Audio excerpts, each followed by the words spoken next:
Do you know the number one thing that surprises engaged couples? Take a guess. The sheer amount of decisions they have to make while planning a wedding. Indoors or outdoors? How many guests? Are kids invited? Controversial. Which cake flavor? Seriously, how do you even begin to figure out what's right for you? That's where Zola comes in. Zola has everything you need to make every wedding decision a piece of cake, from choosing your dream wedding venue and vendors to deciding how to best spend your budget. With tons of customizable wedding websites, save the dates and invites, every detail will feel like you. Zola will even help you choose the gifts, experiences, and cash funds you really want. The next thing you know, you've planned your whole wedding all in one place. From getting engaged to getting married, Zola has everything you need to plan your wedding in one place. Start planning at Zola.com. That's ZOLA.com. Imagínate escuchar tu canción favorita como si fuera la primera vez. Te presentamos el totalmente nuevo y reimaginado Nissan Kicks con sonido Bose Personal Plus y bocinas en la parte superior de los asientos para crear una experiencia 360. Jamás has escuchado algo así. Reimagina tu música y tu forma de manejar. Descubre el totalmente nuevo y reimaginado Nissan Kicks en nissanusa.com. Función disponible. Bose es una marca registrada de The Bose Corporation. Hello everyone. Before we get into our final episode of the year, our Christmas special, I'm here to tell you that tickets are now live for the first ever A Pair of Bookends live episode, which will take place on the 22nd of January at Queer Lit in Manchester. I am so excited for this event, and I will be interviewing the wonderful Kate Fagan about their brilliant new novel, The Three Lives of Kate Kay. And I really hope that you can come and join us. There's loads of exciting things. Queerlit are the best at doing book events, so I really hope you can join us. And if you would like to book a ticket, please do. The link is in the show notes. See you there.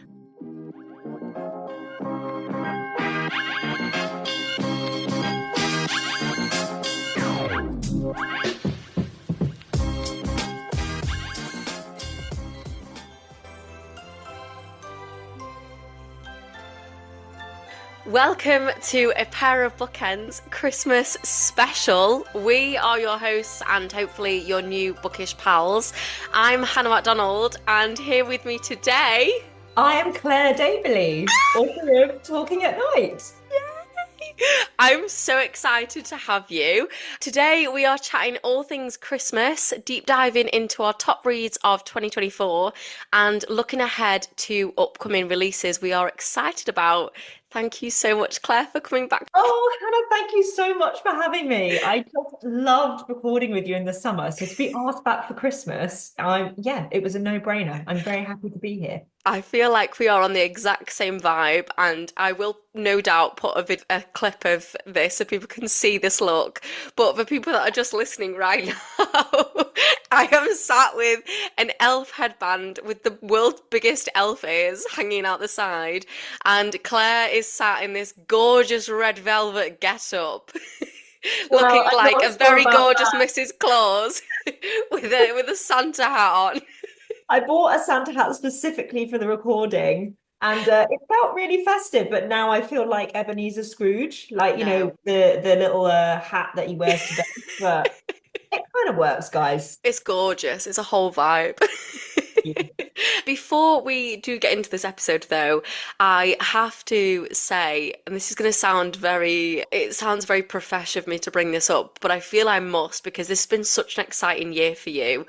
Obviously, your debut novel, Talking at Night, has been hugely successful, talked about in the best way possible, and I've had so much love for our episode together, which is why I wanted to bring you back because I love you anyway, but I had to bring you back because you were a clear favourite for the listeners. Your book has now sold over 100,000 copies. It is one of Waterstone's best paperbacks of 2024, and it was shortlisted for the Nota Bene Prize, I believe that's how you pronounce it. How are you feeling? Oh my gosh, that's so nice to hear you kind of give that little roundup. Yeah, it's insane. All that good stuff happened this year. Yeah. Super exciting. It's such a strange thing because obviously the hardback comes out like a year before. Yes. So you sort of go on a journey where it comes out in the world. Mm-hmm. And then it sort of hits even more people when the paperback comes out the following year. So yeah, obviously and that's where we met, was when I was on paperback tour this summer. It's selling really well, and just readers have just been so generous and seem to really be connecting with the book, which is just, absolutely, you hope as a writer that you're writing something that's going to mean something to people, but you never think that's actually going to happen. So to have people, sliding into my DMs or coming up to me at events and just buying the book and buying it for friends, which means it's then, selling in the numbers it has. It's just absolutely amazing. I'm just so grateful. And it's been a crazy year, but a really wonderful year. No, you've done so well. And I have witnessed both through how many listeners we had for that episode. I've seen through that way that you've had so much love for this book, but I've also seen in person, because when I came to your event, there were people that were sat there before you even came out that were kind of gushing over the book, and I was like, I've not even started this book yet, like, please don't, I couldn't bear to listen to anybody in case they gave any spoilers. And then after the event had finished and you were signing the books, there was people giving you these Taylor Swift style bracelets. There was just people in front of me that just were talking your ears off about how much they loved these characters, and I was like, okay, I need to start this book immediately. That to me has been, it's one thing to be nominated for a couple of prizes. This in itself was just sensational, but to actually be talking with real readers who made bracelets, or people are talking about getting Talking at Night tattoos, and wow, that's like another level of love. That's like a level of obsession I might feel about a particular book. And so for somebody else to sort of feel that about the characters that I created is just it's bonkers, really. I love totally that. Yeah. Before we get on to Christmas, we do need to flag that in very exciting news, your second novel is en route. It is. And it is open for pre-orders. So can you tell the listeners about that? Yes, I'm not allowed to say too much. Of course. I have a title. I'm not allowed to reveal the title. We're almost there with a cover. I'm not allowed to reveal the cover. But yes, pre-orders are open. Publication date is sort of TBC, so I will post about that on my own channels when we know when it's coming. I'm in the thick of edits with it at the moment. What I can say is it's a story about 3 people, so it's a love triangle this time. Very, similar vein to Talking at Night, what I sort of perceive as relationship fiction set in, the contemporary world. The best. Yes, my favorite kind of book, to be honest. I just get to have fun and go and write the kind of book that I want to read, really. But to give you my little pitch, which isn't practiced because we're still in the middle of editing. Yes. So it opens with our leading lady, Nora, who has just got engaged to her long-term partner, Robin. But it is on the night of her engagement party that an old friend from her past, Bren, who has been traveling the world for 12 years, turns up on her doorstep. And their decisions are sort of thrown into disarray by him showing up on that night. And it's the fallout between those 3 main characters. Oh my God, hook it to my veins. Like, I need this book in my life now. Also, love the name Nora because of our Lord and Saviour Nora Ephron. Yes, everybody says to me, oh, was it after Nora Ephron? And I think I should probably say yes. Big fan. But no, I just like the name. It's such a good name. Yeah, it's a great name. So I will pop a link in the show notes for people to pre-order. It's very exciting. But we are here to talk about, as well as our favourite reads, Christmas. It's our final episode before Christmas break. We are here, sat in our Santa hat and our elf ears, to talk about Christmas and books. I know it's a book podcast, but we'll be talking about Christmas culture. Because we love it. We love it. What are your feelings on Christmas? You just said you love it. So. No, that's too strong because it's my favourite holiday. How many Christmas quotes can we get? I absolutely love Christmas. Obviously.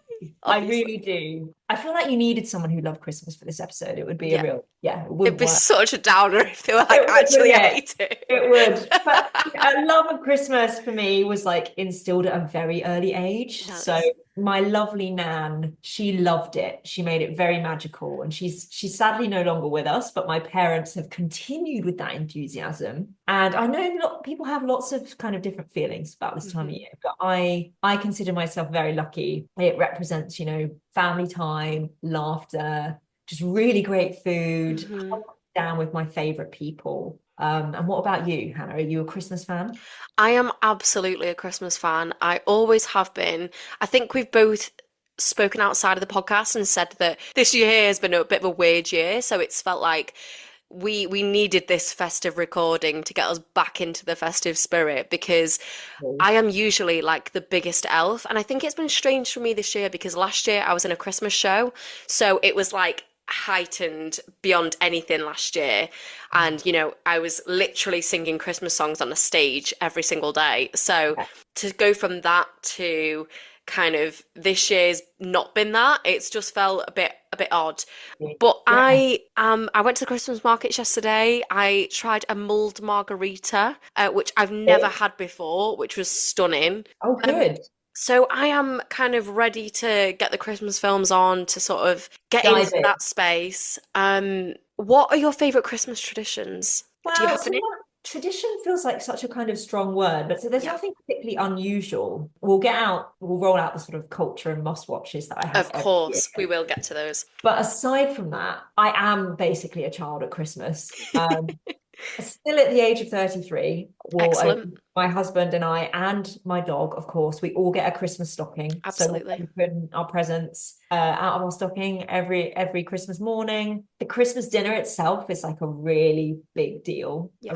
Like that is the main event, you know, the meal, the food, getting all your family together. My mum historically smashes it out the park. My husband is a sensational cook, and he's done it a few times, and he's doing it this year. So we're hosting in our house Gorgeous. this year. So I'm talking, you know, all the trimmings, Yeah. stuffing, bread sauce, Yorkshires, gravy. And actually, a tradition in my house is to have more gravy than there is water in the ocean. Yeah, So, agreed. Yeah. you know, I will often have my own personalized gravy boat. And I had this when I was living with my family. Literally Yes, the same. Hannah. All the good people love the gravy. Yes, It's please. the best. Absolutely. You can't be having this dry dinner, No. you know, just swimming in vegetable juice. No. I am No. absolutely judging people. You know, when people put photos of the Christmas dinner on their Instagram stories, there are some that I am so unbelievably horrified by.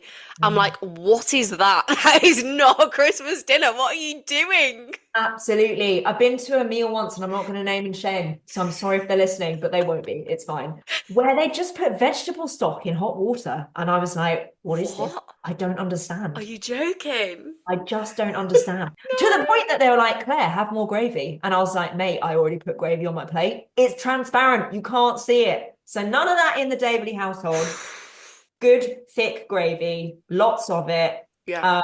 And my family, that we make the effort to kind of dress up nice on Christmas Day. So it's an excuse, isn't it, for like sparkle Absolutely. and pretty dresses. And my brother often will wear full suit and bow tie, even though Love that. all we're doing is like playing games and eating food. So yeah, there are sort of main regular ones, I guess. But what about you? Do you have any? So we have my favourite tradition, which comes from my nana on my mum's side.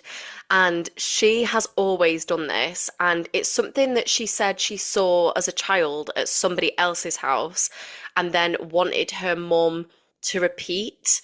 And then it's kind of come from my nana's childhood, and she's made sure we do it. And I feel like we're all going to continue that tradition. So it's called Fairy on the Christmas Tree. Oh my And gosh, I love it already. It seems very cult-like. Like if somebody was to watch from the outsiders doing this, they'd be like, what the fuck is going on?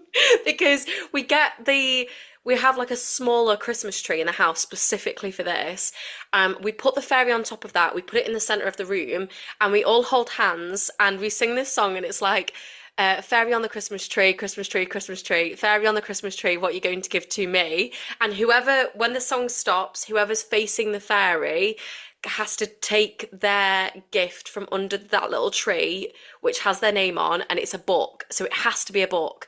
So all of us will have had a book wrapped up by Santa. And yeah, we sing this song until everybody's taken their book from under the tree. It's so lovely and so pertinent for this podcast. Yes! So who buys, is there a particular It someone? was always my nana that buys the books. Claire, it's right. Santa, obviously. Sorry, what am I even saying? Just ignore that. Censor that.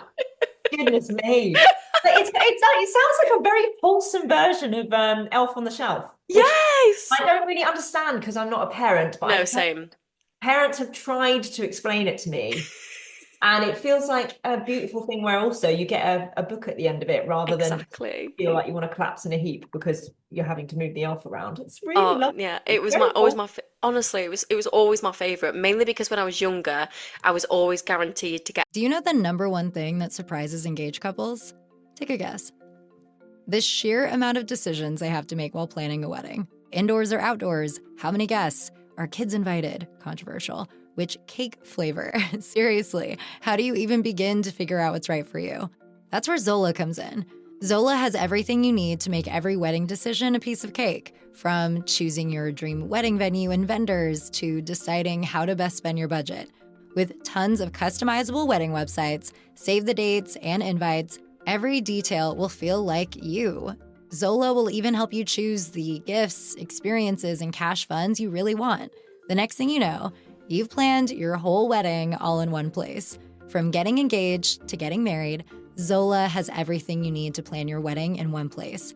Start planning at Zola.com. That's ZOLA.com.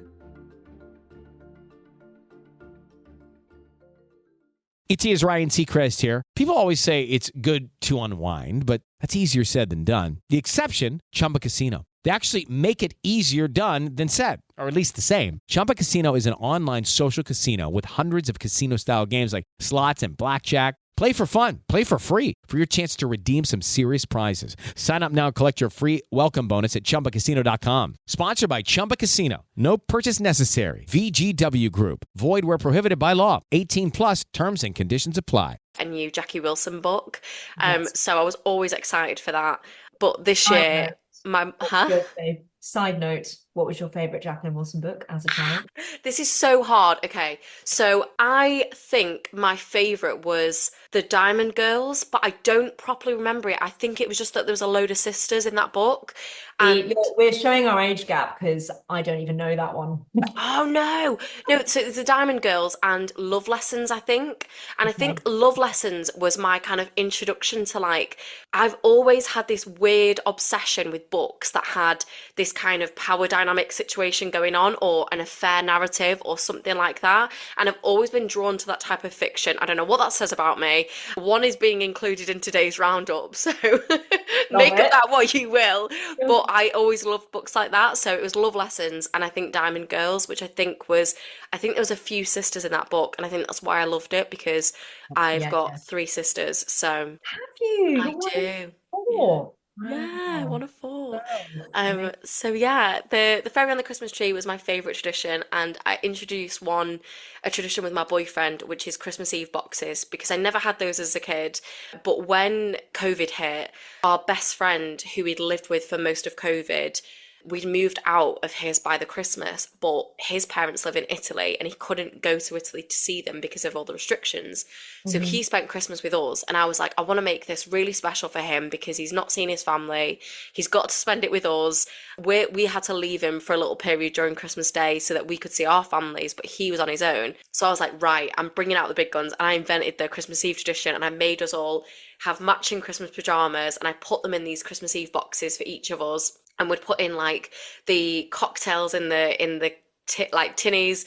I'd put some of them in. I'd put in like Christmas snacks, Christmas coffee capsules, like all these different bits in. And now it's a thing that me and my boyfriend have kept up, where I make the Christmas Eve boxes each year. Oh, Hannah, you're just the sweetest human. It sounds like a Christmas survival kit. 100%, 100%. Lovely. We need to do our Christmas culture, before we get onto our top books, because I know that we have to run a tight ship here, because I know we're going to talk for ages. We absolutely could. So I was already like, I'm thinking of another tradition. No, Claire, move on. What Christmas culture do you love each year? Well, Hannah. She's prepared. Are you ready? I'm ready. I have a tiering system for this stuff. Love it. So we'll soft launch Christmas in the house. Yeah. You know? So like early on in December, we'll watch sort of festive, softly launching festive films like The Holiday. Yeah. Like Love Actually. Yeah. I am aware that you're wearing a Love Actually jumper right now. And I'm also aware that Love Actually doesn't quite hold up these days. It's been getting a lot of flack for its problematic misogyny. But put that aside for this episode and try to just enjoy it for the festive film that it was intended to be. You know, lobsters, Anton Deck, decent soundtrack included. We can talk about soundtrack as well at some point. Yes. But then when proper Christmas hits, so like next week when it's sort of, you know, Christmas Eve, Christmas Day, Boxing, and I will not be fought on it. 2 of the best Christmas movies ever made, which are, of course, Home Alone 1 and 2. Yes. Now, we don't talk about the others. They're not. We don't. They're irrelevant. But to this day, the first 2, quotable, hilarious, triumphant. I don't know what to say about it. Totally brill. Wonderful. The best. You didn't get my Christmas pun right then, did you? I did not. Oh my God. It just shows how completely nerdy I am. What was the pun? For those listeners who did catch that was a quote from The Holiday, I salute you. When he's in the video store and he's talking about how great Jaws is, I don't know what to say about it. Totally brill. So there you go. There was I'm the worst. I'm so sorry. You're really not the worst. I think I'm the worst, actually. I think if we're comparing notes here. Another quotable, well, not even quotable really, but it just speaks to my soul. One of my favorite peak Christmas movies is Miracle on 34th Street. Nice. So not the original, because I think it was like in black and white originally. Yeah. The one with Richard Attenborough and Mara Wilson, who plays Matilda. Matilda, yeah. And I promise I'll ask you yours very soon. No, I'm loving this. But I think moving on from Miracle on 34th Street, not just a perfect Christmas film, but one of the most perfect films ever made, I think, Christmas or no Christmas, and I don't use that lightly at all, is Klaus on Netflix. Oh my God, it's so gorgeous. Oh, I love it. I'm so glad you've seen it. It's beautiful. It's, you know what, you just mentioned like lockdown Christmas. I watched it for the first, I think it was released that first Christmas. I think so. Lockdown. And I lived in Hertfordshire at the time. And so I was one of those unlucky ones that was told maybe like 3 or 4 days before Christmas that I couldn't see my family on Christmas Day. And so it was devastating. But I sat and I watched Klaus. And I watch it every year and I just feel like it's so beautiful and not enough people know about it. Like it's so moving, the script's incredible, the character art is just sensational, like the quality of the animation. It moves me to tears every single year. And it's kind of adult, but also for kids. Like, you know, like a good Pixar movie is going to get everybody in the room. Yeah. I just think it's beautiful and it's really sacred in my house. So we'll probably save that for Christmas Eve. I love that. So yeah, those are my Christmas films, and we could talk Christmas music, but I feel like I'm going to ask you first. What about you? What is your Christmas culture of choice? I am obviously obsessed with Love Actually. It's always something that I watch with my mum, and I watch it religiously every year. Love Home Alone, love The Holiday. Love Elf. See, Elf is one that I need to try and get on board with. I saw it once. You weren't a fan? It didn't land. But fair. I need to try again. I think it's just so silly and ridiculous, and it just like it's one of those things that I can watch and like I don't need to use my brain whatsoever, and that's what I enjoy about it. I also really love, and this isn't necessarily just for Christmas, I love this during like Christmas, New Year time. I love watching Greta Gerwig's Little Women. Oh my gosh, it's so good. So good. Oh, I went to the cinema on my own to see that film, and I think I enjoyed it so much simply because I was on my own, because I was just like, I can just absorb every single second of this, and it's so good. It's a beautiful film, and the cast are just incredible. And yeah, you know what? It is Christmassy, isn't it? Yeah. It opens at Christmas. And lots of people associate that opening scene with Little Women at Christmas. It's beautiful. You've given me like a Twixmas watching now as well. Yeah, it's beautiful. I also have a tradition with myself where it's been the last, I don't know, maybe 3 years. Every time I have drove to my mum's on Christmas morning, I will play in the car the Sentimental Garbage Christmas episode. Yes. And it started Love with the my favorite one was the Nora Ephron one. So I started with that. But yes, I always save that for Christmas Day as my drive listen. Absolutely gorgeous.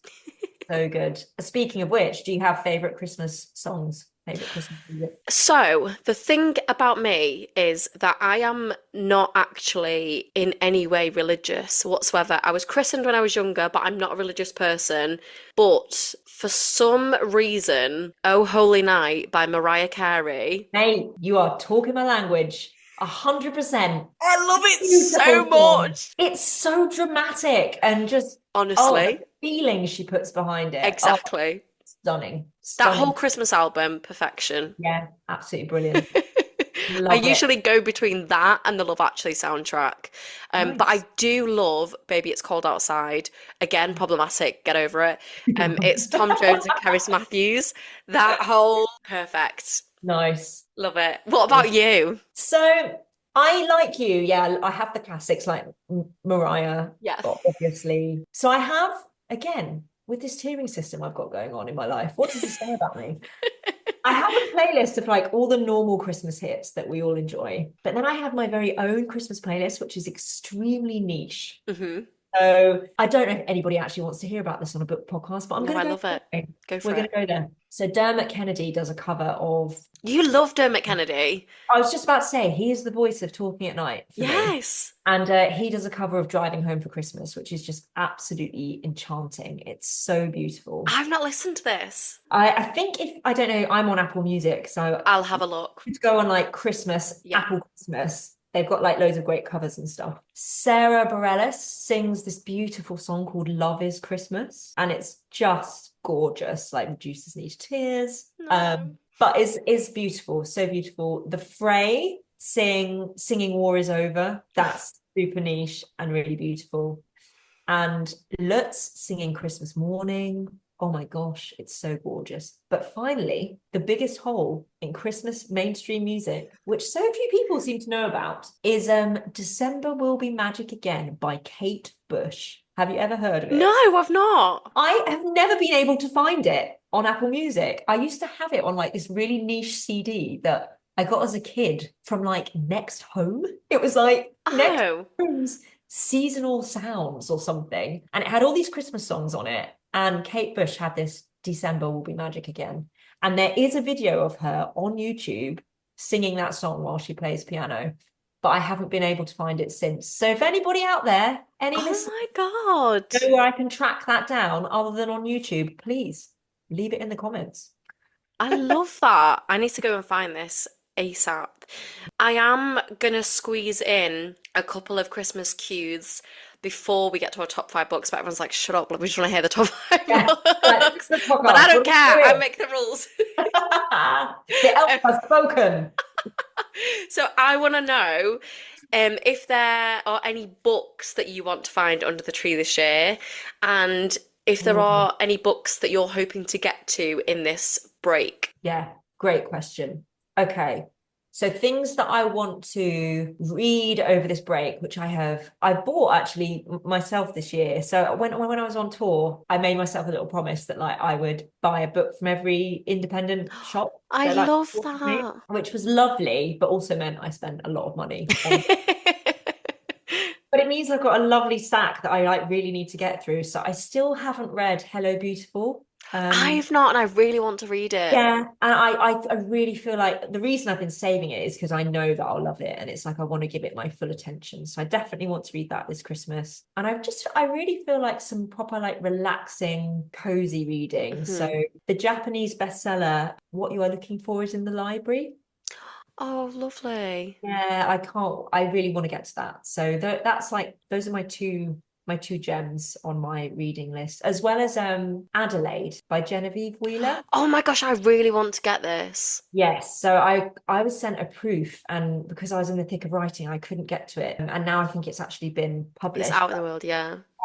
I knew that it would be right up my street, and I think it's been getting like amazing rave reviews. So yes, I really Can't want to read that. to get to that as well. What about you? What are you hoping to read over the Christmas break? I am really hoping to get to The Ministry of Time by Callie Bradley. It's one Yes. of the biggest debuts of the year. It's Yes. had the list of endorsements for that were just obscene.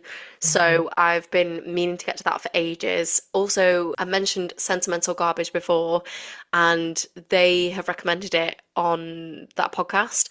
So I trust their recommendations. I also still haven't read Blue Sisters. Same. Yeah. So This, I was going to mention when we get into the book segment of the book podcast, but that's a big hole in my reading this year because I would imagine yes. it would have made my top 5. I think it would have made mine as well. So How funny, because I was assuming you would have read it and it would have been in your 5, but no, it was just one of those things. Everybody who's read it has, said it's as fabulous as, and I absolutely adored Cleopatra and Frankenstein, so I am certain it will be amazing. But yeah, I think that's a big hole yeah. this year for me. Do you know the number one thing that surprises engaged couples? Take a guess. The sheer amount of decisions they have to make while planning a wedding. Indoors or outdoors? How many guests? Are kids invited? Controversial. Which cake flavor? Seriously, how do you even begin to figure out what's right for you? That's where Zola comes in. Zola has everything you need to make every wedding decision a piece of cake, from choosing your dream wedding venue and vendors to deciding how to best spend your budget. With tons of customizable wedding websites, save the dates, and invites, every detail will feel like you. Zola will even help you choose the gifts, experiences, and cash funds you really want. The next thing you know, you've planned your whole wedding all in one place. From getting engaged to getting married, Zola has everything you need to plan your wedding in one place. Start planning at Zola.com. That's ZOLA.com.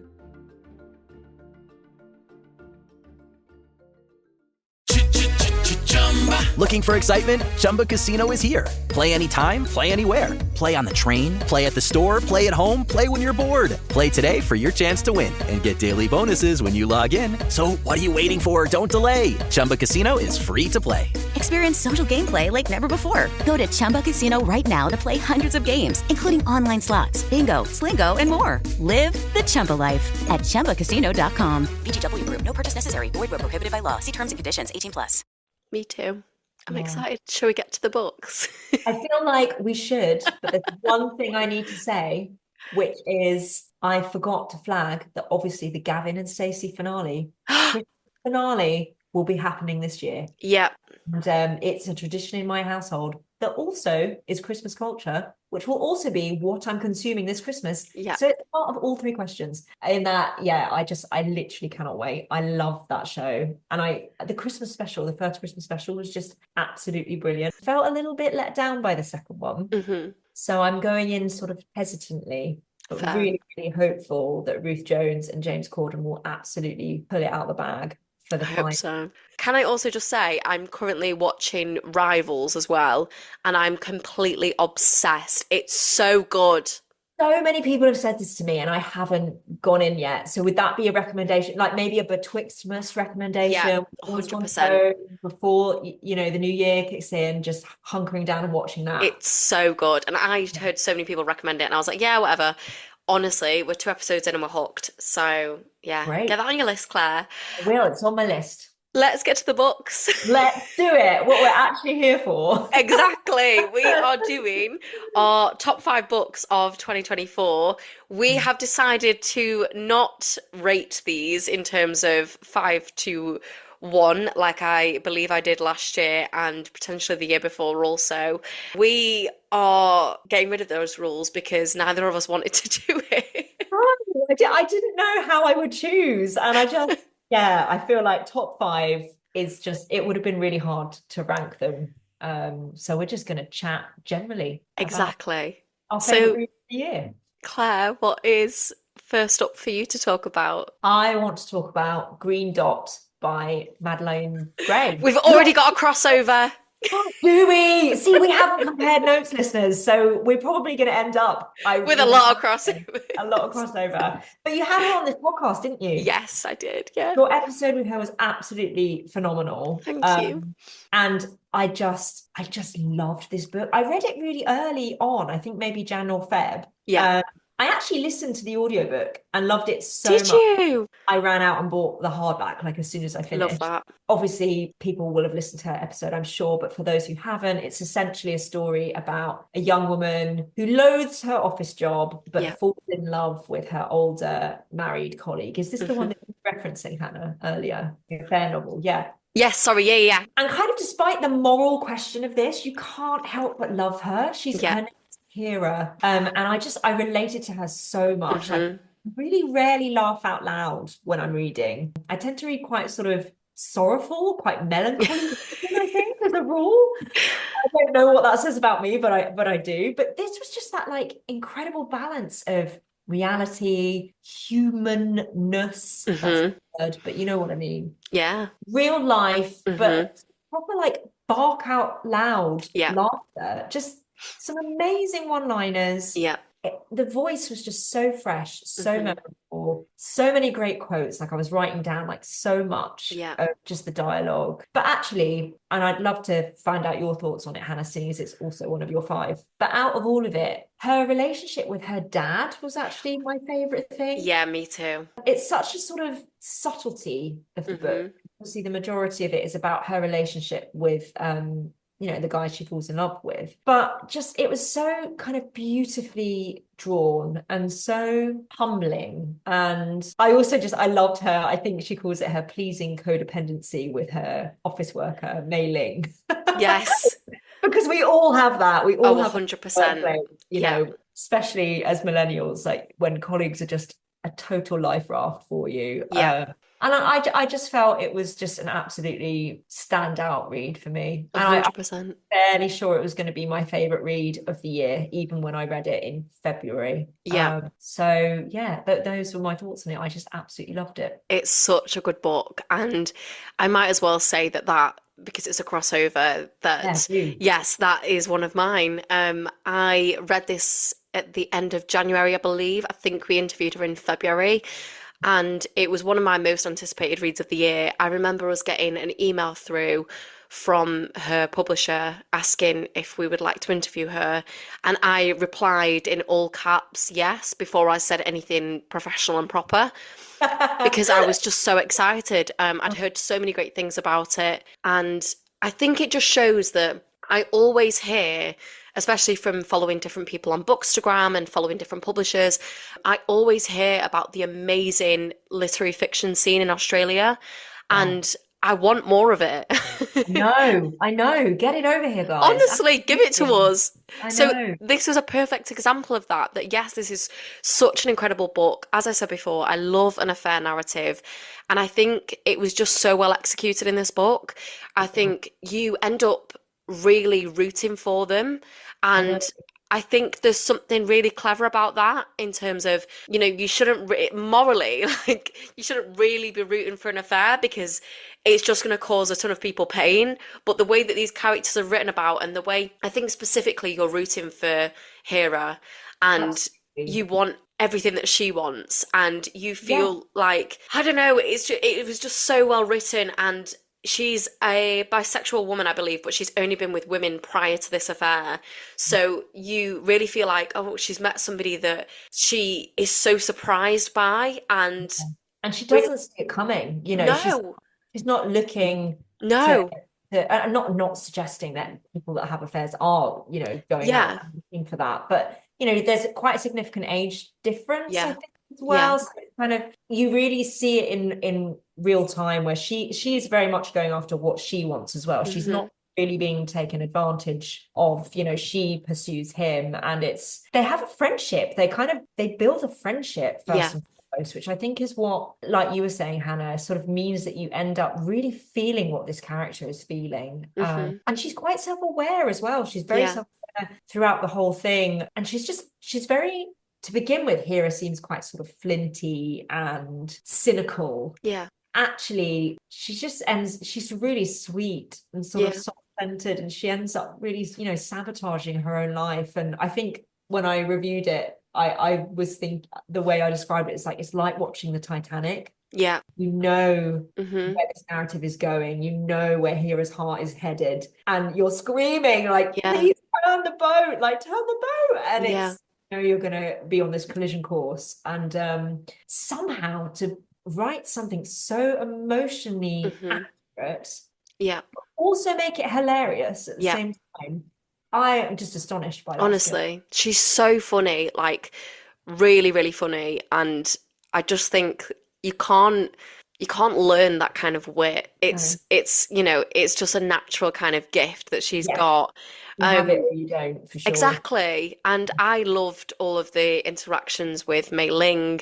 I worked in restaurants for, you know, for like 10 years, and I think that there's just an element of needing somebody to kind of pull you through the horrors of having a shit working life. Massively. Like, honestly, I worked in marketing and like in digital marketing and in offices for many, many years. Yeah. And it's even the nature of kind of sending each other private messages. Yes. Like, it was just bang on. It was brilliant.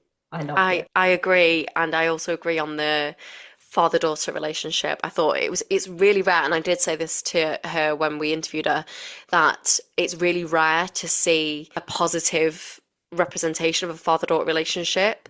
And I thought it was so beautiful and a really nice kind of fingers up to the daddy issues sort of stereotype that we see so often. It was the most surprising thing about the book, actually. Yeah. Because, like I say, you know, you could sort of see where it was going. I'm not saying it was predictable, but just the nature of the... Of course, yeah. What she's going through, you're kind of... The whole point of it is, you know, that she's, you know, going to get her heart broken. And actually, what I didn't see coming was how sort of comfortable and happy and comforted she is with Dad. And like you say, you don't see that really that in fiction. And I loved it. I also want to quickly say that I think she tackled COVID very well. She did. Yeah. Do you know the number one thing that surprises engaged couples? Take a guess. The sheer amount of decisions they have to make while planning a wedding. Indoors or outdoors? How many guests? Are kids invited? Controversial. Which cake flavor? Seriously, how do you even begin to figure out what's right for you? That's where Zola comes in. Zola has everything you need to make every wedding decision a piece of cake, from choosing your dream wedding venue and vendors to deciding how to best spend your budget. With tons of customizable wedding websites, save the dates, and invites, every detail will feel like you. Zola will even help you choose the gifts, experiences, and cash funds you really want. The next thing you know, you've planned your whole wedding all in one place. From getting engaged to getting married, Zola has everything you need to plan your wedding in one place. Start planning at Zola.com. That's ZOLA.com. It is Ryan Seacrest here. Everybody needs some variety in life. That's what I love about Chumba Casino. They know how to keep things fresh and exciting. All their games are free to play, like spin slots, bingo, and solitaire. You can claim free daily login bonuses, too. And they release new games every week. So spice things up with ChumbaCasino.com now for your chance to redeem some serious prizes. Sponsored by Chumba Casino. No purchase necessary. VGW Group. Void where prohibited by law. 18 plus terms and conditions apply. Really did, because I feel like a lot of authors are, you know, thinking that they have to write about it, or being put off from writing about it. And actually, I felt like it tied in kind of really well. Yeah. With what goes on in the story, and her coming back she comes back to London, doesn't she, for a period of time? Yes, so she goes to, was it London or was it Manchester? But I don't know. Maybe it was London. Oh, maybe it was Manchester. That's No, hilarious. because I think, I never know how to say her name, Madeline or Madeline. I don't know how to pronounce that. But I know she actually studied in Manchester, which is her connection to Manchester. But I think the character might have actually been in London. Yeah. So it could be London. But yeah, she goes between London and Australia. Yeah, no, it was great. You're so right. The COVID bit wasn't like a downer. It wasn't like, oh, it's turned into a COVID novel. It wasn't like that at all. It was really kind of realistic and of the time. And, you know, it happened. So it made sense to weave it in. Yeah. In a way that didn't feel forced. It's very clear that we loved that one, but we have to get through the others. So Claire, what is next for you? Well, I feel like we're probably going to overlap on this too. Intermezzo by Sally Rooney. We are actually not. No. Yeah, no, you're actually your top five. I didn't make my top five, and I really, really fought with myself on this one because Yeah. I did read it. I love her, Mm. but this was not my favorite of hers. And Yeah. it's not to say I didn't enjoy it, but it was that there was other books this year that surpassed that for me. That's So totally it's in my top 10, but it's not in my top 5. got you. But you Okay. talk to me. What did you love about it? Well, it's really interesting actually, because I was going to sort of preface it by saying no surprises for anyone here. I'm a massive Sally Rooney Yeah. fan. But I know that this book in particular has really split people down the Yeah. middle. So I know a lot of massive fans of her work who have actually really not got on with it and haven't finished it. Yeah. But then I know a lot of people who didn't like her previous Beautiful World, Where Are You? And have loved this. Mm-hmm. And frankly, I've really loved all of her work, but I was wary of this one because I was sort of a bit worried that it was going to be a little bit too cerebral. One of my best friends, who we've got very similar reading taste, and she said to me, you know, it almost crosses into that extremely literary realm of kind of Yeah. Rachel Cusk and Yeah. Ali Smith, and it asks a lot from the reader. So I was sort of a bit nervous about diving in, but while I really get that comparison, and it does ask a lot from the reader, I was just so entranced by it. I thought the prose was just so beautiful and like rhythmic, and she's doing things with language that I don't see, you know, being done anywhere else. And it's just a total masterclass on like character and the human heart and the multitudes of how not only we can feel about a situation, but how well we know ourselves. Yeah. And I think for her to give that clarity on the page, just like we were saying about how, you know, you can't just make up that sort of wit and put it on the page. Like Sally Rooney really, really gets what it is to be human. Yeah. And feel lots of different things at once. Profound stuff, Hannah. I just loved it. I loved it. And it has a truly Christmassy ending, which is very appropriate. It does. It is a beautiful book, and I loved those characters, and I did want to see more from, it's not Sylvia, is it? Sylvia, yeah, was It is Sylvia. Peter's sort of old girlfriend. Yes, I was very Yeah. interested in that character. Yeah. I was really fascinated by her. And I was also really, you know, intrigued by, I love stuff about like grief and family dynamics and the complexities of that. So I did really enjoy those things. But yeah, for me, I had more favourites this year. Well, that's fair enough. Yeah. And what I really struggled with the opening. Like it was Yeah. really hard work. And what I would say to readers who are maybe struggling with it or thinking about picking it up, if you push through to sort of, I mean, hilariously, for me, the first sex scene was when the pace really changed. Yes. But that is quite early on, to be honest. Yeah. I didn't persevere for that long. But I felt the way that it centered on these two brothers whose father has died, how kind of intimately you get to know them without even really, they're in the same room together like twice in the whole book. Yeah. And yet you come to know them so deeply. It's about the way they interact with the other people in their lives and also the way they remember things. It wasn't, you know, it was very, very clever the way she was delving back into the past without being big chunky flashback chapters. And I just felt the kind of grace with which she handled it was extraordinary. Yeah. But perhaps a real writer's book. Beautiful writer. Yeah, because I feel like as a reader, normal people probably still wins for me, but internet as a writer, it was astonishing. But I can totally see why maybe it's a real mood read, I think, because I was really in the mood for something where the stakes weren't like super high. Yeah. The writing was just beautiful. And sometimes it doesn't hit the mark. I do want to reread it, which is always a good sign because I rarely reread. So the fact that I finished it and I was like, oh, I definitely want to read that again and see what I got from it next time. So I feel like I'm going to give it maybe a year between when I last read it. Absolutely. I mean, several people have told me that the audiobook is fantastic. Yes, So I've heard really, this.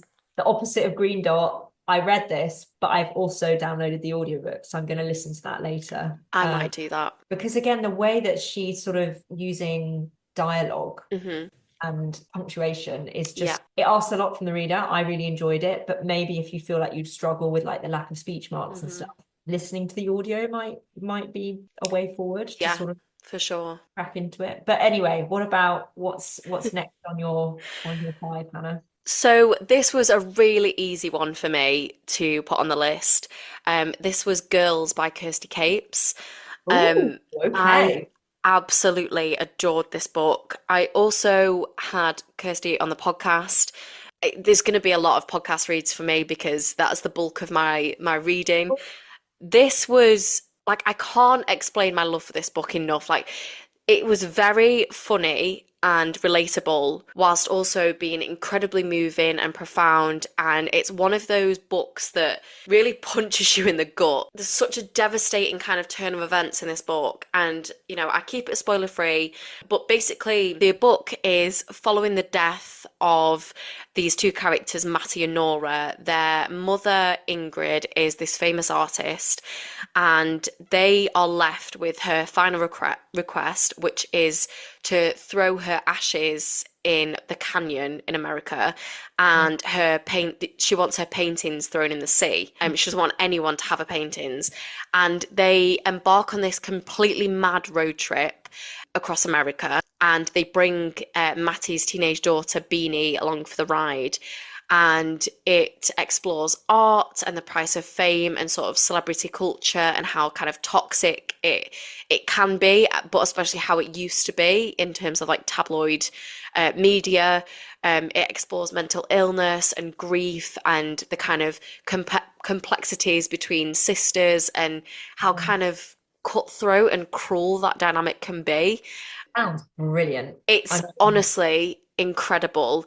And the dynamic between the sisters is so beautifully written because one of them has these awful struggles with her mental illness, and the other one kind of takes on this sort of motherly figure to her, as most older sisters do. I'm terrible for it. I'm very much, you know, I play second mum to my sisters and they will throw that at me. Or there's a moment in the book actually that really reminded me of something cutthroat that my sister flings at me sometimes, which is that, like, you're not my mum, and you know, stop trying to be my mum.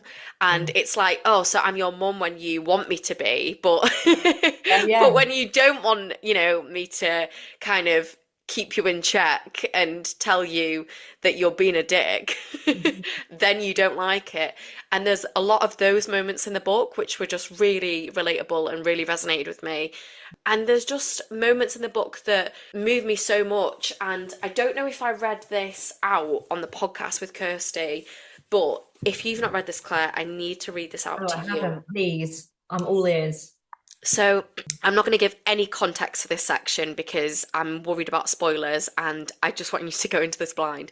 So, do you know the number one thing that surprises engaged couples? Take a guess. The sheer amount of decisions they have to make while planning a wedding. Indoors or outdoors? How many guests? Are kids invited? Controversial. Which cake flavor? Seriously, how do you even begin to figure out what's right for you? That's where Zola comes in. Zola has everything you need to make every wedding decision a piece of cake, from choosing your dream wedding venue and vendors to deciding how to best spend your budget. With tons of customizable wedding websites, save the dates and invites, every detail will feel like you. Zola will even help you choose the gifts, experiences, and cash funds you really want. The next thing you know, you've planned your whole wedding all in one place. From getting engaged to getting married, Zola has everything you need to plan your wedding in one place. Start planning at Zola.com. That's ZOLA.com. It is Ryan here, and I have a question for you. What do you do when you win? Like, are you a fist pumper, a woohooer, a hand clapper, a high fiver? If you want to hone in on those winning moves, check out Chumba Casino. Choose from hundreds of social casino-style games for your chance to redeem serious cash prizes. There are new game releases weekly, plus free daily bonuses. So don't wait. Start having the most fun ever at ChumbaCasino.com. Sponsored by Chumba Casino. No purchase necessary. VGW Group. Void where prohibited by law. 18 plus. Terms and conditions apply. I just don't want you alone in that place, Nora. All those blank walls, I don't trust you not to do something silly. Do something silly. God, Matty, you're literally a therapist. Don't say shit like that. Don't talk about trusting me like that. She was right. I knew this as well as she did. Language that made her the villain in the story of her illness only made things worse. I felt I was watching her on the edge of some precipice, trying to grab onto her to stop her from tipping over into the abyss. I never could get a good purchase. I'm sorry, I said. I just want to help you. I don't know how. I need you to tell me what will help. Let me think about it, she said. I was always snatching onto a scrap of her sleeve or a coil of her hair. That fear ran through me like a low-frequency electrical current. It was always there. Oh, I can see why if you're a sister, that is really, really, Yeah. it hits you hard. And that's about her struggling with she feels like she wants to save her sister from her mental illness. And you can't, like, No. you can't do that for somebody. And it's, the real kind of the pain of learning that. Yeah, it's just such a special book and Sounds really powerful. really powerful. And I really want you to read it, so please let me I'll know what read you it, I think. promise. I knew that I'd be adding to my ever-growing reading list. I'm sorry. On this. Please don't be sorry. It's not hard. What is next for you, Claire? So next for me is, and I feel terrible because I'm not quite sure how to pronounce the author's surname, but is The Wedding People by Alison Batch. I want to read this so much. Yeah. So I was sent a finished copy of this by Show, and I wasn't sure from the write-up if it was for me because it sounded a little bit frivolous, maybe for my tastes. As much as I love a good wedding, I don't need to read much fiction about them, but I'm so glad I did. It was just so wonderful. I literally inhaled it, and it's quite a big book as well. It's a big sort of brick of a book, so don't let that put you off. But no, I really want to read this. It was the characters. It was just this undertone of a very stark reality of a depressed protagonist, essentially, but thrown in with the kind of emotions and nonsense and frivolity of a very big, expensive wedding. And I don't mean that in a sort of dismissive or critical thing. It's very, again, human, generous, heartfelt book, and really funny and beautiful and just radically entertaining. I read quite a lot of bleak fiction. Yeah. And this was actually, whilst it had a bleak sort of current running through it, it's about a character called Phoebe, whose marriage has ended and whose career has never quite lived up to what she hoped for. And so, sort of trigger warning, I think important for listeners to know, is she decides to end her own life at this beautiful hotel by the sea, only to find that she rocks up at the hotel and there's this kind of big fancy wedding going on that thwarts her plans, essentially. So, it's one of those books that is doing that really remarkable thing of dealing with a very heavyweight topic like depression, suicide, and actually somehow you go on this journey with this character.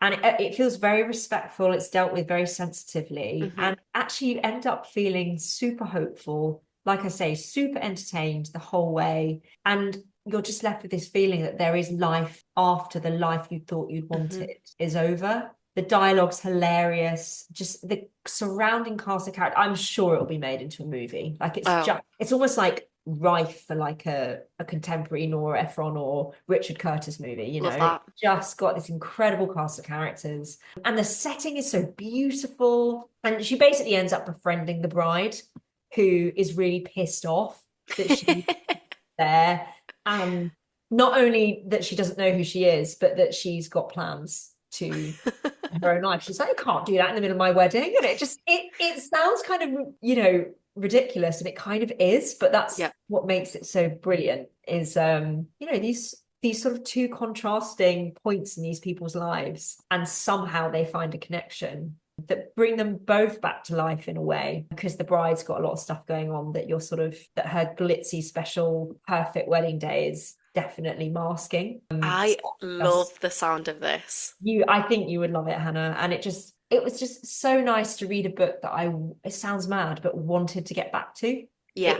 It was like watching a movie. It had everything that I wanted from a great book. So I think you're going to have to add it to your list. Oh, 100%. It's already on my wish list. I need to buy it. So actually, I probably shouldn't say this, but I prefer the American cover. to the English one. Oh, Okay? I've So not. Don't think I've seen it. UK is like a white cover with like lots of confetti, like. Yes. But I really loved the American cover. She's like drowning in the sea, but she's Oh, also wow. like a bottle of wine or like a glass of champagne or something. I don't know. It was just it told a bit more of a story. Love that. I saw it. I went to New York this year and I saw it on the shelves and thought, oh my gosh, it's the Wedding People with a different cover. I But yeah, love doing the UK versus the US covers. comparison. Yeah. Yeah. But yeah, that was one of my top reads. And what about you? What's next? Amazing. Next for me is I See Buildings Fall Like Lightning by Kieran Goddard. What a title. Yeah, What a title. honestly. Oh. Now Kieran's debut Hourglass, I remember finding it's a teeny tiny book, his debut, and I saw the cover and it was one of those where I was drawn in by the cover and I bought it and I enjoyed it, but I didn't love it as much as I'd expected to. And it was written in a more kind of poetic style, and I just don't think I fully connected with that. So when I was sent his novel, his second book, I was really kind of worried that what if I just don't kind of vibe with it? I absolutely adored it. It's incredible. His writing style in this is just superb. And as a working class person, I am so eager for more working class representation in books, TV, film, the whole shebang.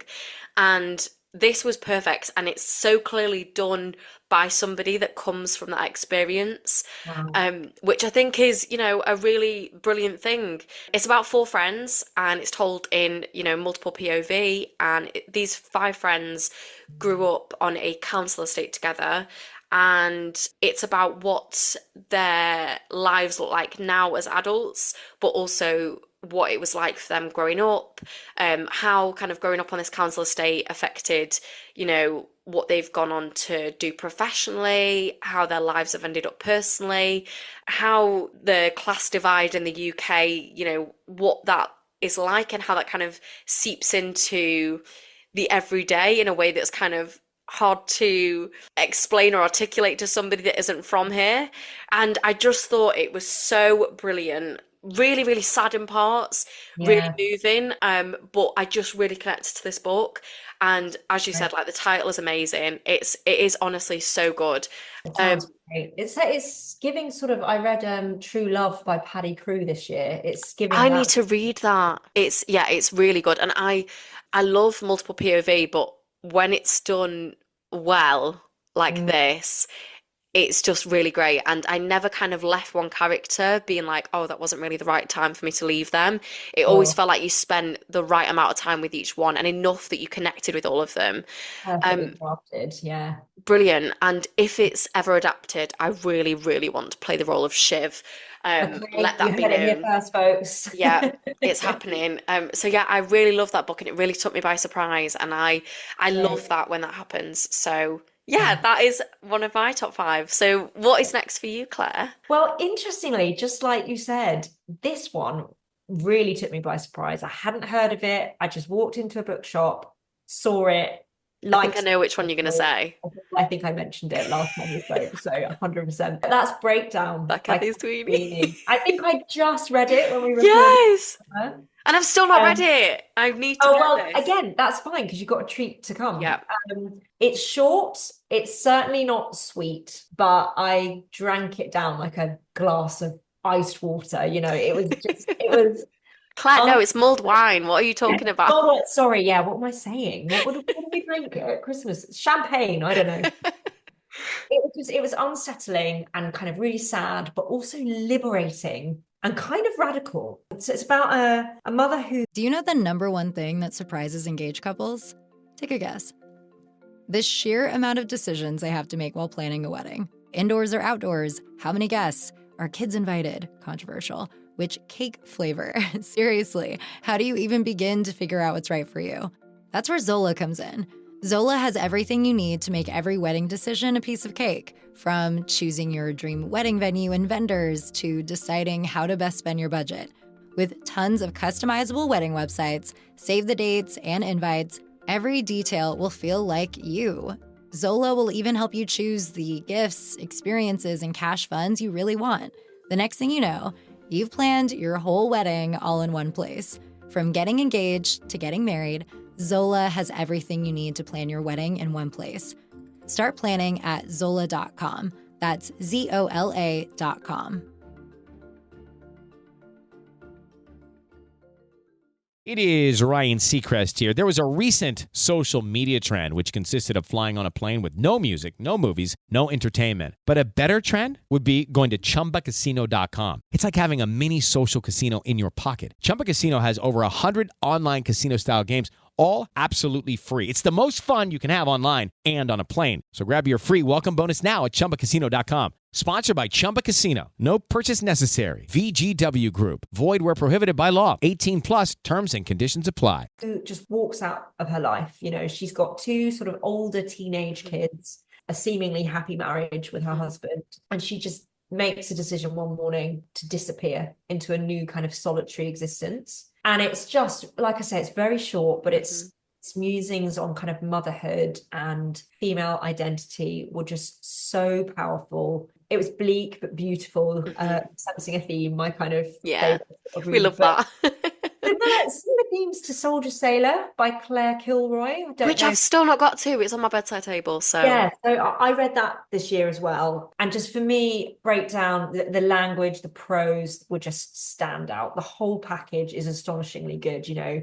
The title, the cover, the interior. I love it. I love it when you pick up a book you've heard nothing about. Nobody said anything about it to you and it blows you away. Like there's a lot of marketing and smoke and mirrors and hype in the publishing industry. Yeah. And still my favorite thing to do is wander into a shop, pick something up that you think you're going to enjoy, just to quietly remind yourself like why it is that you love to read. Yes. Which sounds like a crazy thing, but there are so many books out there and you know, taste changes and hype can really ruin something, you know, for me. And some of my favorite books in all my life have been that I've just picked it up, you know, even just in a charity bookshop or something. Nobody's ever mentioned it to me and I've suddenly discovered like a new favorite author. So this was one of those books for me. She was an incredible writer and it just gave me, I'm still thinking about it, you know, sort of 6 months afterwards. And I still go back to certain scenes. And that for me is the mark of like a really 100%. novel. I need to get my hands on this. Yeah, get that on your bedside table. Oh, I absolutely will.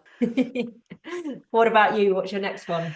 My next one, I will be surprised if you've not also read it, but if you haven't read it, I feel like this is very up your street.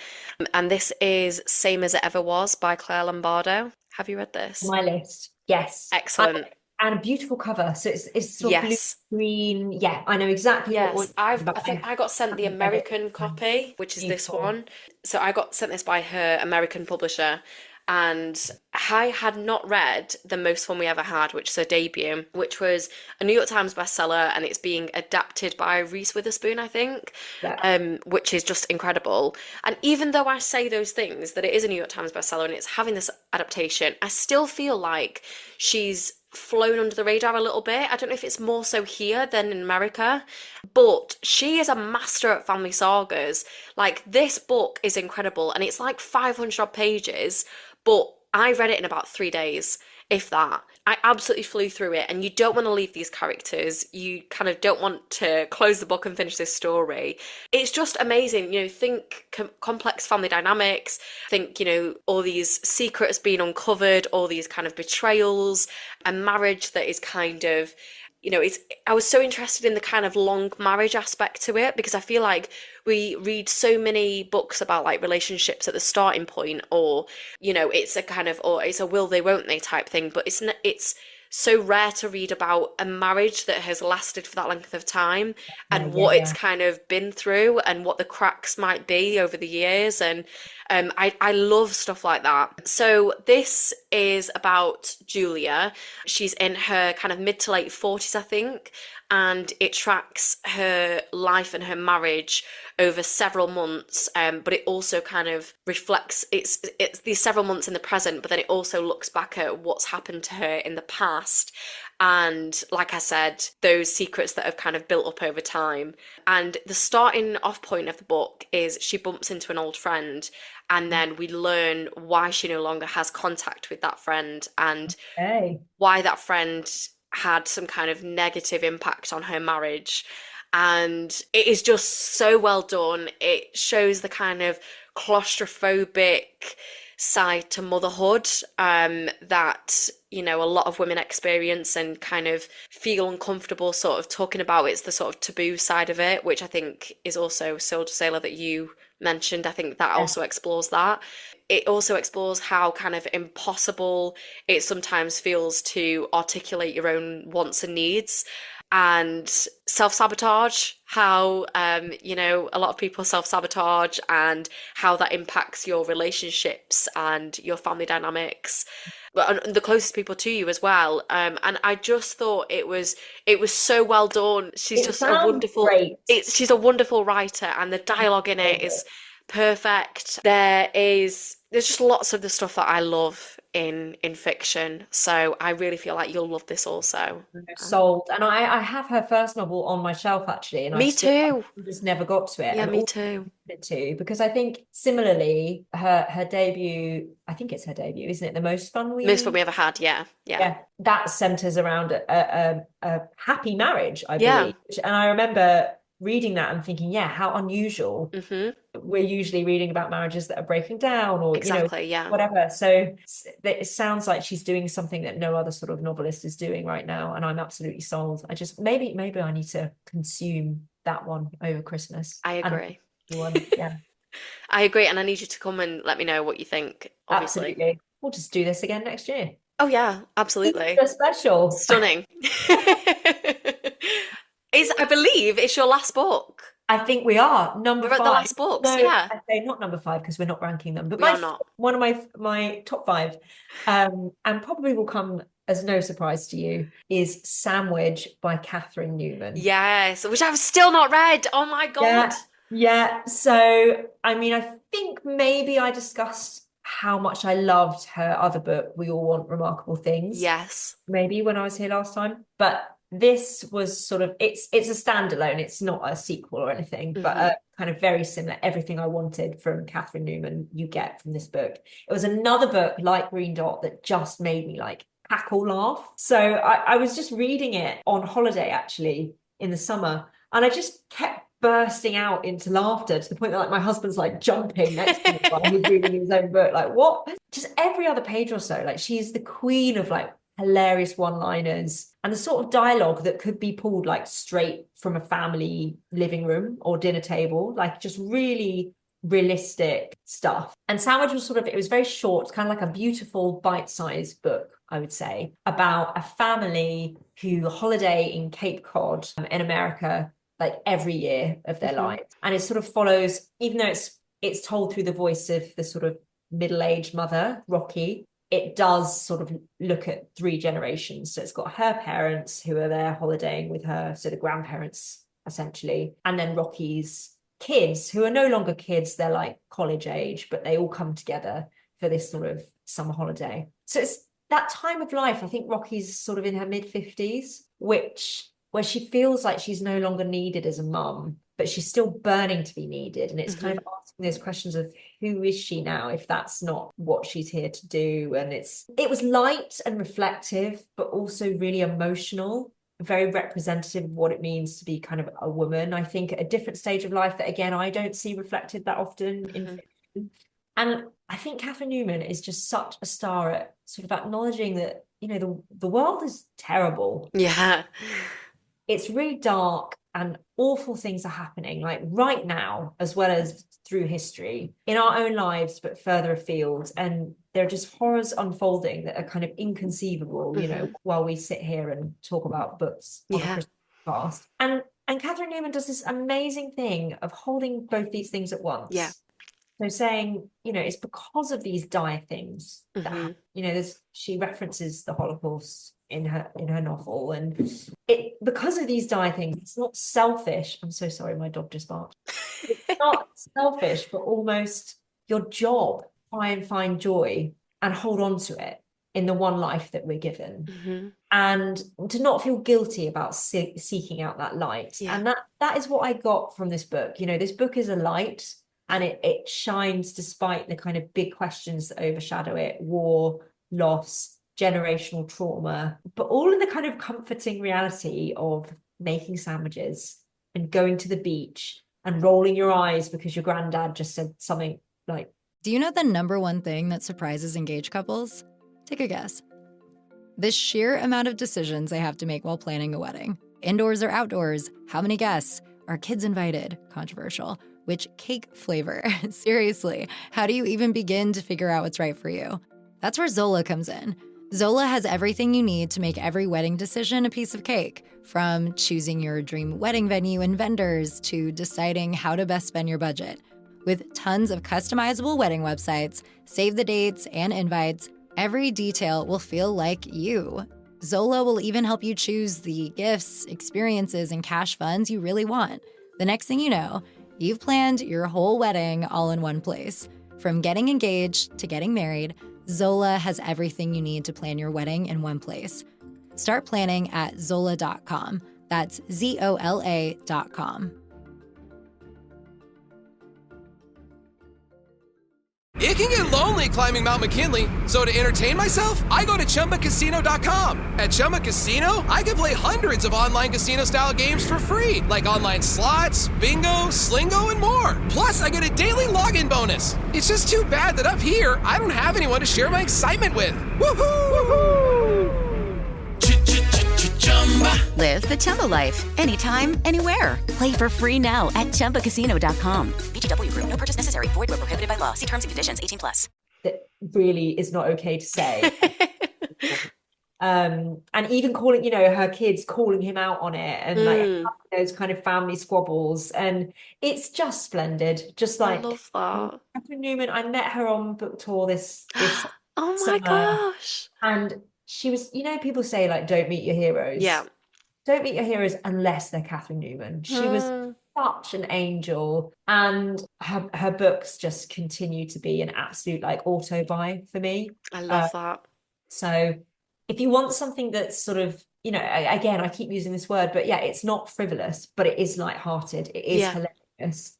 It feels like a warm hug in a way that means you come away feeling as though you understand a bit more about what it is to be alive and to be a woman and to be kind of moving through the world when it's such a painful place to be. Yeah. But it also isn't, because there's joy if you choose to see it, and if you're lucky enough to be in a place where you can see it. Yeah. And I loved it. I loved it. And I love that so much. Mm-hmm. I need to get to, I've not even read We All Want Impossible Things yet. It's on my shelf.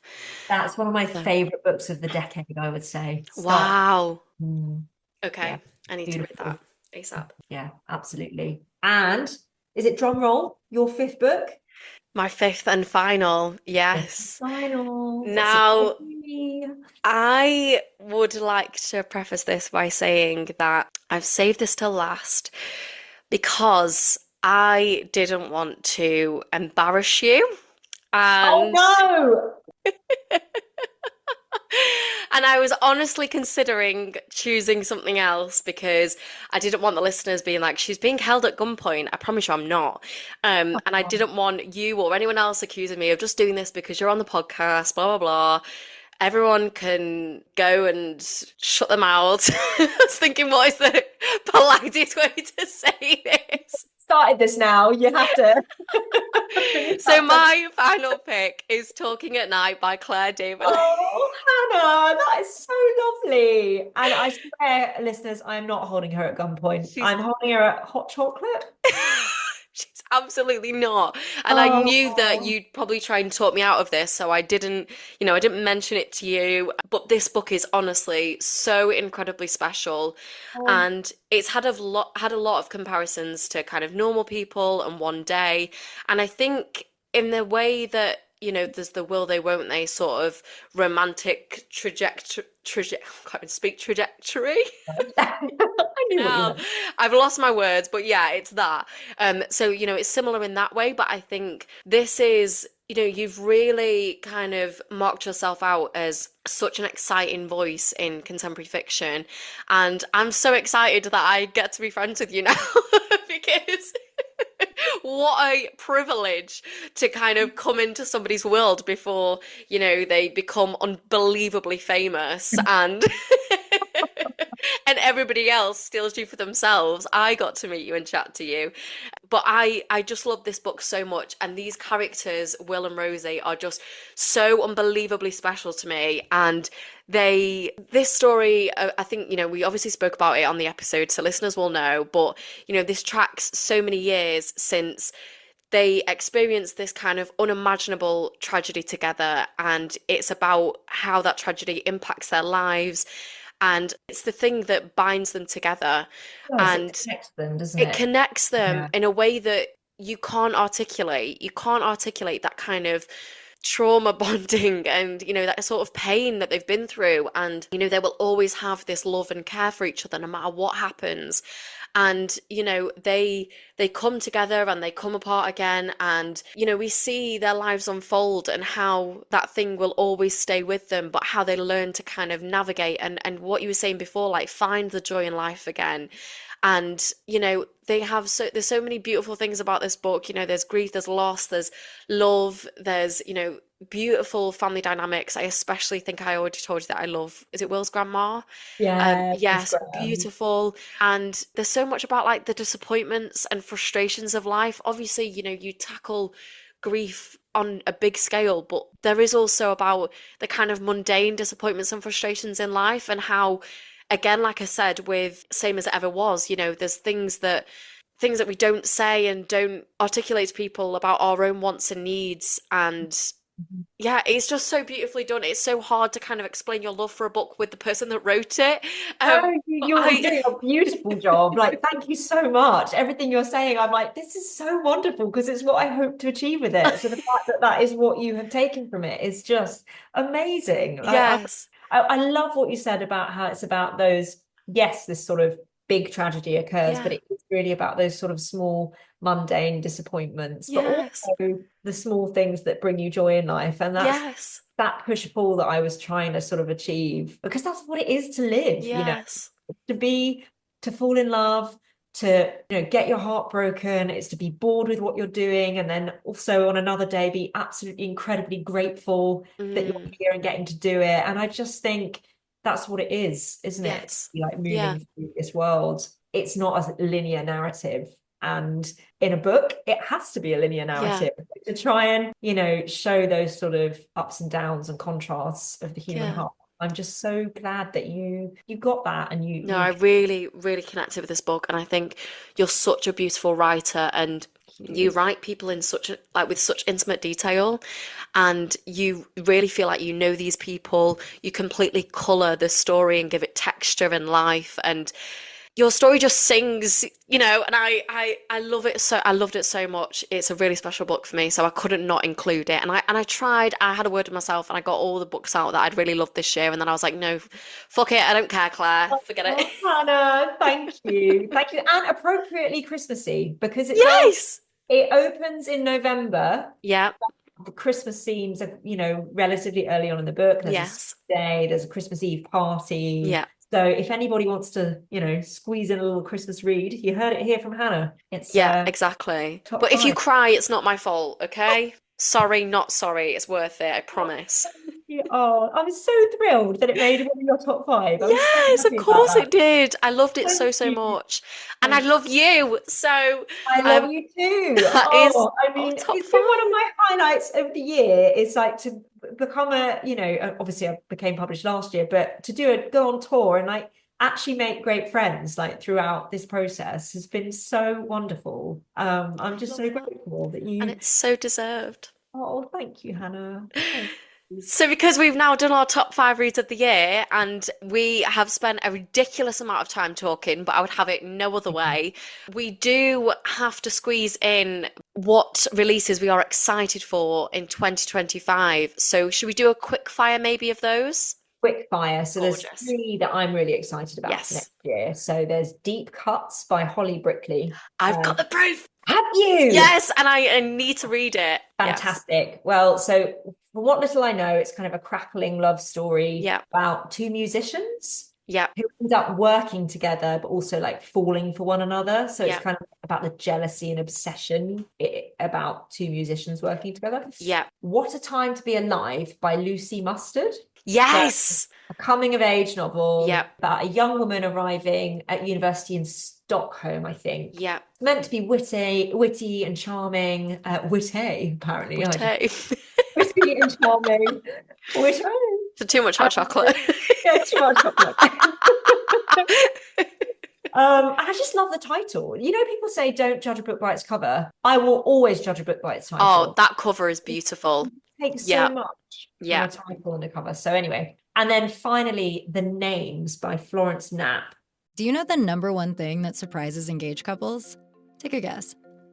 The sheer amount of decisions they have to make while planning a wedding. Indoors or outdoors? How many guests? Are kids invited? Controversial. Which cake flavor? Seriously, how do you even begin to figure out what's right for you? That's where Zola comes in. Zola has everything you need to make every wedding decision a piece of cake, from choosing your dream wedding venue and vendors to deciding how to best spend your budget. With tons of customizable wedding websites, save the dates and invites, every detail will feel like you. Zola will even help you choose the gifts, experiences, and cash funds you really want. The next thing you know, you've planned your whole wedding all in one place. From getting engaged to getting married, Zola has everything you need to plan your wedding in one place. Start planning at Zola.com. That's Zola.com. It is Ryan Seacrest here. Everybody needs some variety in life. That's what I love about Chumba Casino.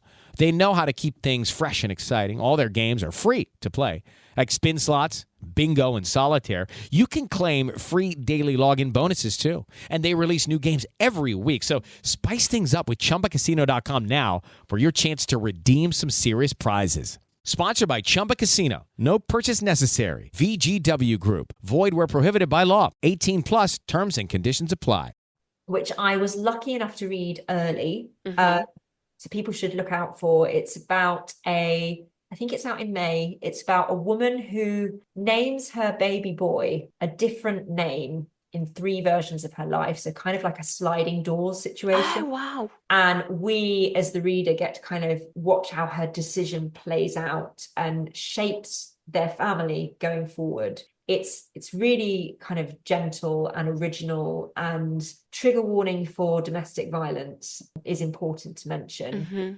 But it's a very special book. It's very unique. And I think a lot of people are really going to fall for it. So those are my 3. I love that. I am going to give a quick roundup of mine. So we have Gunk by Saba Sams. I loved her short story collection, Send Nudes, and this is her debut novel. It is a novel about love, desire, safety and destruction, chaos and control, and family in all its forms, it says online. That is out in May, and I believe it also explores motherhood. And it's about somebody that's been divorced from her husband for a few years, but she still works with him at this grotty student nightclub in central Brighton. Oh, wow. And he ends up hiring somebody at the same bar who's this young woman. And this young woman discovers that she's pregnant. And it's about the relationship that grows between those 2 women. Amazing. So very excited for that. I think she's a brilliant writer. I am also wanting to rave about Confessions by Catherine Airy, which is out in January. I did get to speak to Catherine for the podcast. That episode will be released in January, but it is a beautiful book about, I think it's 3 generations of the same family, and it's about the women, and it goes between Ireland and New York. It explores, you know, how somebody wrote this beautifully, and I can't for the life of me think where I've read this, but it's about how Ireland and sort of Irish history has made strangers of the women and girls coming out of Ireland. And I think that's the beautiful way to articulate it. It also, she writes about 9/11, which I think is such a brave choice to make, because, you know, could have a kind of mixed response to that. But I think she tackles that really well. And you move between the different perspectives of these people, and it's about you know, family dynamics and relationships and just so many brilliant things that we love, and it's a debut novel, and I just think that she is just going to cement herself as an amazing new voice in contemporary fiction. She's fantastic. It sounds brilliant. It's so good. I'm also very excited for Bring the House Down by Charlotte Runcie, which is out in June. Now this is about it. So it's set at the Edinburgh Fringe. A theatre critic has given performer of this show, he's given her a really bad review, and I think he gives her this bad review after they've spent a night together, and she is humiliated. She's furious about it. She's done this one woman show and put her heart and soul into it, and then he gives this 1-star review and she's furious, so she then makes her show about his life and kind of makes fun of him, and it's about the kind of fallout of that. It sounds brilliant. That sounds great. I have a proof of it. Do you? I do. So yeah, you've just reminded me. Very jealous. In pitching it, so it sounds excellent, and it also has an endorsement from Claire Lombardo. So fantastic. I'm excited. What did you want? Exactly. We've been speaking for so long, but that is it. It's been a festive joy. It has. I have loved chatting to you about our favourite reads of the year. I've loved having you back on the podcast, and I will obviously be begging you to come back in the future, I'm sure. But just say a thank you to the listeners. Before I thank you, Claire, I have to say thank you so much to everyone that has listened to and supported the podcast this year, especially since I moved to doing this alone.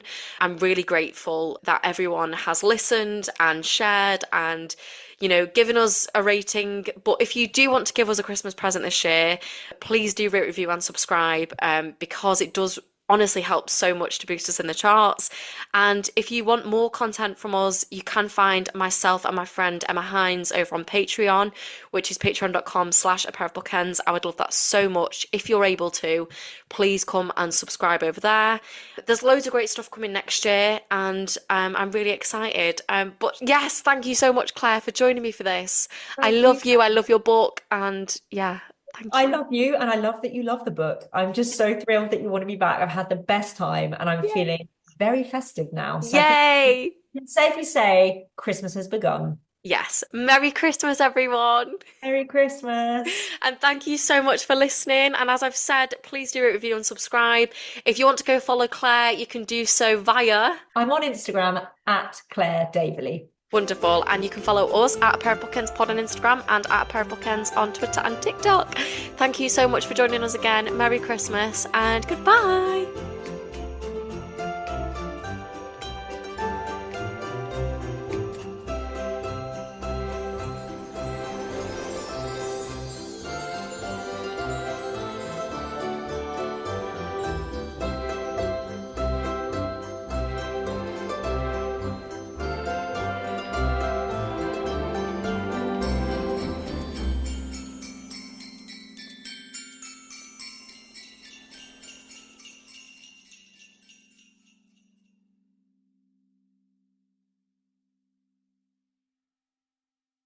Hey, it is Ryan Seacrest. There's something so thrilling about playing Chumba Casino. Maybe it's the simple reminder that with a little luck, anything is possible. ChumbaCasino.com has hundreds of social casino-style games to choose from with new game releases each week. Play for free anytime, anywhere for your chance to redeem some serious prizes. Join me in the fun. Sign up now at ChumbaCasino.com. Sponsored by Chumba Casino. No purchase necessary. VGW Group. Void where prohibited by law. 18 plus. Terms and conditions apply. All right, we're all set for the party. I've trimmed the tree, hung the mistletoe, and paired all those weird-shaped knives and forks with the appropriate cheeses. And I plugged in the Bartesian. Bartesian? It's a home cocktail maker that makes over 60 premium cocktails, plus a whole lot of seasonal favorites, too. I just got it for $50 off. So, how about a Cosmopolitan or a mistletoe margarita? I'm thirsty. Watch. I just pop in a capsule, choose my strength, and... Wow, it's beginning to feel more seasonal in here already. If your holiday party doesn't have a bartender, then you become the bartender. Unless you've got a Bartesian, because Bartesian crafts every cocktail perfectly in as little as 30 seconds. And I just got it for $50 off. 'Tis the season to be jollier. Add some holiday flavor to every celebration with the sleek, sophisticated home cocktail maker, Bartesian. Get $50 off any cocktail maker at bartesian.com/cocktail. That's BARTESIAN.com/cocktail.